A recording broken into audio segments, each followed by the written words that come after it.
দুই শাকচুন্নি আর চাঁদুর গল্প আজ আমি তোমাদের শোনাবো। চাঁদু একদিন ঘুরতে বেরিয়েছে সন্ধেবেলা।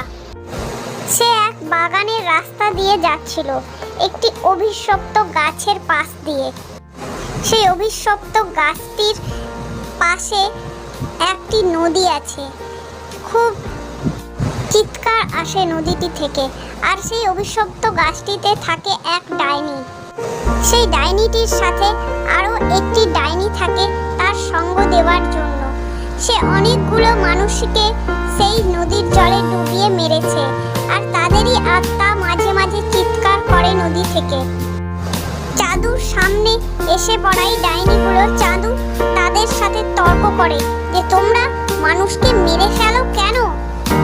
তখন চাঁদুকে ডাইনিগুলো বলে, তুই ভাবিস না তোকেও আজ মেরে ফেলবো। তখনই জাদু করে চাঁদুকে অজ্ঞান করে দেয় আর নদীর উপর দিয়ে টানতে টানতে একটি ডাইনি নিয়ে চলে যায়। আর আরেকটি ডাইনি নদীর কাছেই থাকে আরও শিকার ধরার জন্য।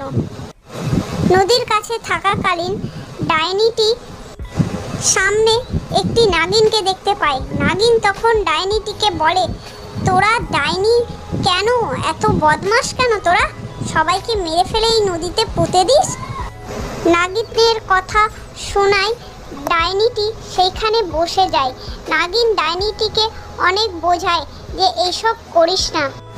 ডাইনিটি তখন বলে, ঠিক আছে আমরা এইসব করব না, কিন্তু মানুষজনও যাতে আমাদেরকে সম্মান করে তার দিকে তোমার গ্যারেন্টি নিতে হবে। আচ্ছা ঠিক আছে তাই হবে, কিন্তু তোরা শুধরে যা। নাগিনের কথায় ডাইনি সেই সবাইকে বলে দিল তাদের সঙ্গী ডাইনিদেরকে যে তারা আর কোনো শিকার ধরবে না। তারা যেরকম মানুষ থাকে সেই রকমই থাকবে। দুই শাকচুন্নি এই গল্পগুলো করে তারা আনন্দ করছে যে এবার ওরা আর মানুষকে ভয় দেখাবে না, আর মানুষও তাদের সাথে কিছু জাদু টোনা করবে না। তো বন্ধুরা, শাকচুন্নির অভিশপ্ত গাছের গল্পটি যদি তোমাদের ভালো লাগে তাহলে গল্পে লাইক শেয়ার কমেন্ট করে দিও আর চ্যানেলটাকে সাবস্ক্রাইব করে দিও। তো দেখা হচ্ছে পরের গল্পের সাথে।